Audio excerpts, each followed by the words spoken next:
नमस्कार। लोकसभा निर्वाचन की प्रक्रिया लगभग समाप्ति पर है। अब सारा ध्यान पूरे देश का, पूरी दुनिया का 4 जून पर है। 4 जून को चुनाव के परिणाम आने हैं और जाहिर है कि जिज्ञासा और उत्सुकता न सिर्फ प्रत्याशियों में, राजनीतिक दलों में, बल्कि आम लोगों में भी काफ़ी ज़्यादा है कि आखिर परिणाम क्या होंगे।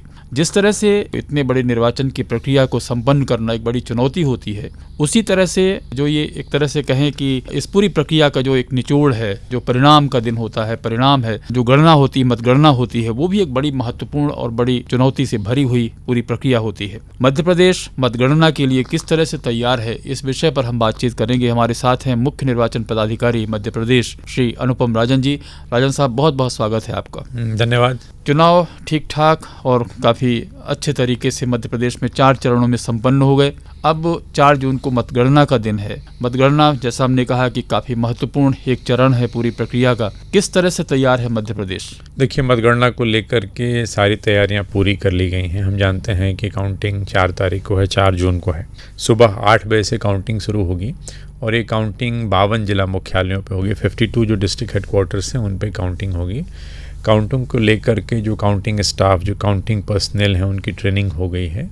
इसके अलावा जो सुरक्षा व्यवस्था है वो लगातार निरंतर जो आयोग के निर्देश हैं, जो प्रोटोकॉल है, उसके हिसाब से चल रही है। जैसे जिन चरणों में मतदान समाप्त हुआ उसके बाद से जो पोल्ड ईवीएम्स हैं, जिनमें मतदान हुआ था, वो सभी स्ट्रांग रूम्स में रखी हुई हैं। और स्ट्रांग रूम्स जो हमारे हैं वो सेंट्रल फोर्सेस की निगरानी में हैं। कहीं पे सीआरपीएफ है, कहीं पे आईटीबीपी है, कहीं पे बीएसएफ है।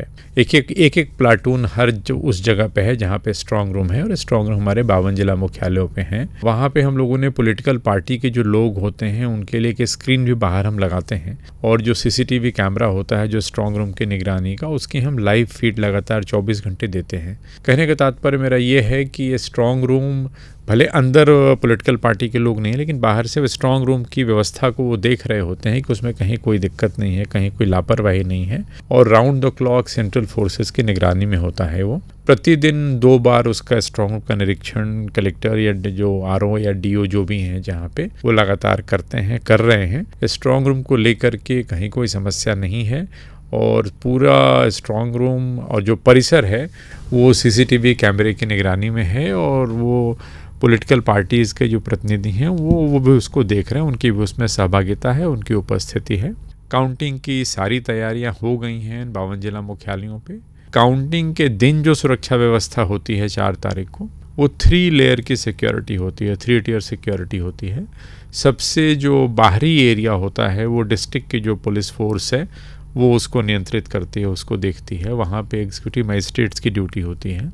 सिर्फ वही व्यक्ति उस एरिया के अंदर आ सकते हैं जिनके पास अथॉरिटी लेटर होता है। हम लोग पास जारी करते हैं, जिनके पास पास होता है वही अंदर आ सकते हैं। सेकेंड लेयर ऑफ सिक्योरिटी होती है जो स्टेट की जो आर्म्ड पुलिस होती है, स्टेट आर्म फोर्सेस के पास सेकेंड लेयर की सिक्योरिटी होती है।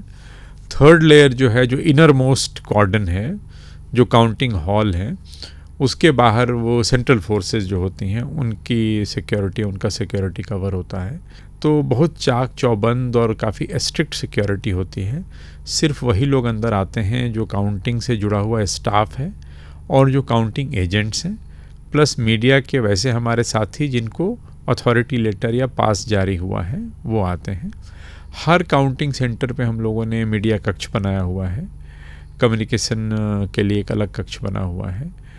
जो पॉलिटिकल पार्टी के लोग हैं उनके लोगों को भोजन वगैरह मिल पाए सुगमतापूर्वक, आसानी से, उसकी व्यवस्था भी की गई है। वो अपने एजेंटों के माध्यम से कार्रवाई उनके द्वारा की जाती है। जो चीज़ें प्रतिबंधित हैं कक्ष के अंदर, जैसे आप मोबाइल लेकर के नहीं जा सकते, कैलकुलेटर अलाउड नहीं है, किसी प्रकार का इलेक्ट्रॉनिक गैजेट, आईपैड हो, लैपटॉप हो, ये सारी चीज़ें अलाउड नहीं है। ये भी उनके जो काउंटिंग एजेंट्स हैं और जो पॉलिटिकल पार्टी के प्रतिनिधि हैं उनको बताया हुआ है। हर कलेक्टर्स ने अपने स्तर पे राजनीतिक दलों के साथ बैठक करके डूज एंड डोंट्स उनको बताए हुए हैं कि आप क्या ले जा सकते हैं, क्या नहीं ले जा सकते हैं, क्या व्यवस्थाएं हैं। तो काउंटिंग की पूरी प्रक्रिया एक तरह से राजनीतिक दलों को समझाई गई है, बताई गई है। और हम लोग इलेक्शन रिलेटेड जो भी गतिविधियां होती हैं उन सभी में राजनीतिक दलों की सहभागिता जरूर सुनिश्चित करते हैं। और काउंटिंग का जो पूरा प्रोसेस है वो एक बहुत ही पारदर्शी तरीके से काउंटिंग एजेंट्स की उपस्थिति में, कंटेस्टिंग कैंडिडेट्स की उपस्थिति में काउंटिंग की जाती है। पूरी प्रक्रिया बहुत पारदर्शी तरीके से तय की जाती है और पूरी तरह से तैयार है मध्य प्रदेश मतगणना के लिए। मतगणना के आमतौर पर कितने चरण होते हैं? जाहिर है कि अलग अलग क्षेत्रों में, अलग अलग निर्वाचन क्षेत्रों में अलग अलग चरण होंगे, लेकिन उसका क्या क्राइटेरिया होगी? देखिए, 230 जैसे विधानसभाएं हैं हमारी और एक पार्लियामेंट्री कॉन्स्टिट्यूंसी में सामान्यतया 8 असेंबली कॉन्स्टिट्यूंसीज होती हैं। अब हर असेंबली कॉन्स्टिट्यूंसीज में, जैसा आपने सही कहा, कि मतदान केंद्रों की संख्या अलग अलग होती है। कई बार जिस जगह पे हम मतगणना कर रहे होते हैं, कोई कक्ष बड़ा होता है, कोई कक्ष छोटा होता है, तो चरण कितने राउंड काउंटिंग होगी ये डिपेंड करता है कि हमने कितनी टेबल्स लगाई हैं। सामान्यतया हम लोग एक विधानसभा के लिए कम से कम 14 टेबल लगाते हैं, लेकिन हम लोगों ने अगर कक्ष की उपलब्धता के अनुसार, जैसे सिवनी में 28 टेबल तक हमने लगाई हैं एक विधानसभा के लिए, कहीं पे 18 टेबल लगी, कहीं 16 लगी, कहीं 20 लगी, कहीं 21 लगी, कक्ष की उपलब्धता के हिसाब से और मतदान केंद्रों की संख्या को ध्यान में रखते हुए। ज़्यादा मतदान केंद्र हैं तो हमने टेबल ज़्यादा लगाई ताकि नंबर ऑफ़ राउंड्स कम हो। यदि अधिक मतदान केंद्र वाले में, कहीं मान लीजिए 350 मतदान केंद्र है किसी विधानसभा में, कहीं 400 मतदान केंद्र हैं, और वहाँ भी यदि हम 14 टेबल पर ही काउंटिंग करते हैं तो हमारे नंबर ऑफ़ राउंड्स बहुत बढ़ जाते हैं। नंबर ऑफ़ राउंड्स बढ़ने का मतलब ये हुआ कि एक बार में आप 14 मशीनें ही गिन रहे हैं, तो नंबर ऑफ़ राउंड्स ज़्यादा है तो समय ज़्यादा लगता है। तो इस हिसाब से हम देखते हैं कि हमारे टेबल्स कहीं 14 तो सभी जगह हैं, कई जगहों पे 14 से ज़्यादा हैं। प्रयास ये है कि जल्दी से जल्दी काउंटिंग हो।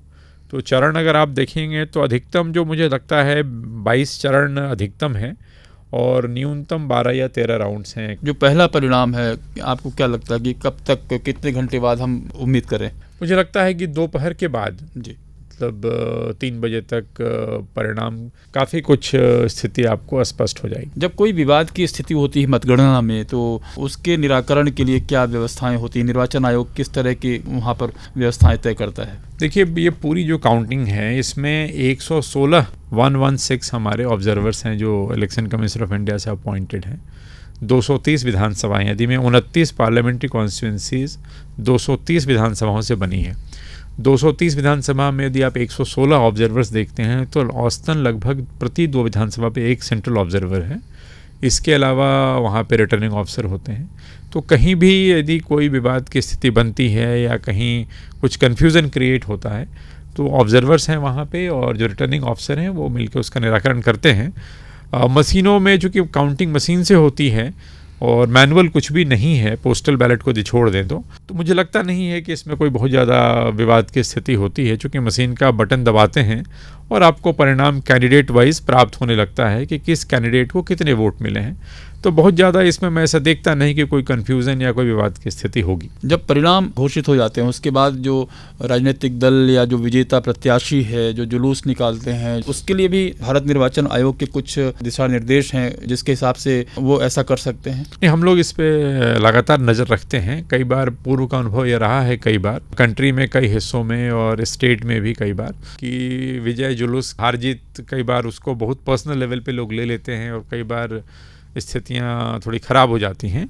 तो इसको लेकर के कानून व्यवस्था की दृष्टि से राजनीतिक दलों के साथ भी हम लोग चर्चा करते हैं, कलेक्टर्स लोकल लेवल पे चर्चा करते हैं, और इसके अतिरिक्त जो पुलिस की व्यवस्था होती है वो हम लोग सख्त रखते हैं। आम नागरिकों को परिणाम सुगमता से और त्वरित गति से मिलते रहें, क्योंकि सारे देश की निगाहें होती हैं, लोग उत्सुक होते हैं, तो इसके लिए सुगमता पूर्वक और त्वरित गति से परिणाम लोगों को मिल सकें, इसके लिए निर्वाचन आयोग क्या व्यवस्था करता है? नहीं, देखिए, जैसे मैंने बताया आपको, हर मतगणना स्थल पे मीडिया कक्ष हैं, मीडिया उसको पासेस जारी हैं, तो उनके माध्यम से सभी को जानकारी प्राप्त होती है। इसके अलावा हर राउंड के रिजल्ट्स हम लोग पब्लिक डोमेन में वेबसाइट्स पे डालते हैं, अपने ऐप पे डालते हैं। इसके अलावा हर जिले में जहाँ भी मतगणना हो रही, कई सार्वजनिक स्थानों पे उसको डिस्प्ले करते हैं। आज जो सोशल मीडिया और तमाम सारे जो मीडिया के चैनल्स इतने फास्ट हैं, इतने क्विक हैं कि हम जानकारी चूँकि मीडिया से हर राउंड की साझा करते हैं तो उसके माध्यम से जानकारी तत्काल उन्हें प्राप्त होती है। इसके अतिरिक्त जो हमारे ऐप्स हैं, हमारी जो वेबसाइट्स हैं, उस पर हमेशा जानकारी हम लोग अपडेट करते रहते हैं। सोशल मीडिया के युग में कई बार बड़ी भ्रामक जानकारियां भी तैरती हैं हवा में तरह तरह की। क्या कहना चाहेंगे आप लोगों से कि प्रामाणिक जानकारियां वो कहाँ से अर्जित कर सकते हैं? नहीं, जैसा मैंने कहा, एक तो हमारी जो ऑफिशियल वेबसाइट्स हैं उससे माध्यम से कर सकते हैं। इसके अतिरिक्त जब भी ऐसी कोई अप्रामाणिक या भ्रामक जानकारी सोशल मीडिया के माध्यम से होती है तो हम लोग तत्काल उसको फैक्ट चेक करके जो सही स्थिति है वो अपने हैंडल से, जो ऑफिशियल हैंडल है उससे बताते हैं लोगों को कि स्थिति ये नहीं ये है। तो पूरा प्रयास होता है कि किसी प्रकार की भ्रामक जानकारी या कोई कन्फ्यूज़न कोई जानबूझ के डेलिबरेटली कोई क्रिएट कर रहा है तो हम तत्काल वस्तु स्थिति जो सही स्थिति है वो जनता के सामने रखें। जो राजनीतिक दल हैं, जो प्रत्याशी हैं और जो आम लोग हैं, उनसे मुख्य निर्वाचन पदाधिकारी की हैसियत से आप क्या उम्मीद करते हैं, क्या उनसे अपेक्षा रखते हैं, किस तरह का सहयोग आप चाहते हैं? अब निर्वाचन संपन्न हो गए हैं, वोटिंग हो गई है। एक तो यह है कि आगे जब भी वोटिंग हो, अगला चुनाव जब भी होगा तो अधिक से अधिक हमारी उसमें भागीदारी हो इस लोकतांत्रिक प्रक्रिया में। इसके अतिरिक्त चुनाव हो गया, हार जीत हो गई, तो जो परिणाम है उसको हम सम्मानपूर्वक एक्सेप्ट करें, ग्रेसफुली एक्सेप्ट करें। और कहीं भी जैसा आपने जिक्र किया कि कई बार कुछ इस तरह की विवाद की स्थितियां हो जाती हैं, वो ना हो। एक पक्ष जीतता है, एक हारता है, ये प्रजातांत्रिक एक प्रक्रिया है, प्रजातंत्र जीतना चाहिए, वो इम्पॉर्टेंट है। तो हम लोग जो परिणाम उसको ग्रेसफुली एक्सेप्ट करें, ये मैं कहना चाहूँगा। तो परिणाम को ग्रेसफुली एक्सेप्ट करें, यही लोकतंत्र की खूबसूरती है और इसी पे इसकी ताकत निहित है। एक बात और, एक प्रश्न हम आपसे करना चाहेंगे, ओवरऑल जो मध्य प्रदेश में मतदान हुआ उसके बारे में आप क्या टिप्पणी करना चाहेंगे? मतदान परसेंटेज 2019 की तुलना में थोड़ा कम हुआ। हम लोगों ने प्रयास काफ़ी किए, कारण इसके जो भी हों, चूँकि कई बार लोग गर्मी को कहते हैं, शादियों का मौसम था, जो भी कारण रहे हों, बट परसेंटेज हमारा प्रथम और सेकंड फेज़ में कम हुआ। सिर्फ यहाँ की स्थिति नहीं है, पूरी कंट्री की कमोबेश यही स्थिति थी जो आप देख रहे हैं। ओवरऑल पोलिंग कम हुई है, इसीलिए मैंने कहा कि आगे जब भी जो कोई चुनाव हो तो हम आगे बढ़ कर के अपने वोटिंग राइट्स को एक्सरसाइज करें, उसका उपयोग करें। मैं धन्यवाद जरूर देना चाहूँगा इस अवसर पे कि हमारे यहाँ चुनाव बिल्कुल शांतिपूर्वक हुए, इंसिडेंट फ्री पोल हुआ। तो एक तरह से ये लोकतंत्र की मजबूती और जनता की उसमें भागीदारी को दर्शाता है। इसके लिए जो हमारा वोटर है, हमारे जो इलेक्टर्स हैं, वो बधाई के पात्र हैं। आखिर में कोई संदेश हमारे श्रोताओं के लिए? बस यही कि भविष्य में जब भी चुनाव हो अपने लोकतांत्रिक अधिकार का उपयोग जरूर करें। तो निर्वाचन की पूरी प्रक्रिया लगभग समापन की ओर है, लोकतंत्र हमारा और मजबूत होगा, ऐसी हम उम्मीद करते हैं कि इन परिणामों से। अनुपम राजन जी, बहुत बहुत धन्यवाद आपका। मतगणना की तैयारियों के बारे में मध्य प्रदेश ने जो कुछ तैयारियां की हैं वो जानकारी आपने हमारे श्रोताओं से साझा की। एक बार फिर से आपका बहुत बहुत धन्यवाद। नमस्कार। आपका भी धन्यवाद। नमस्कार।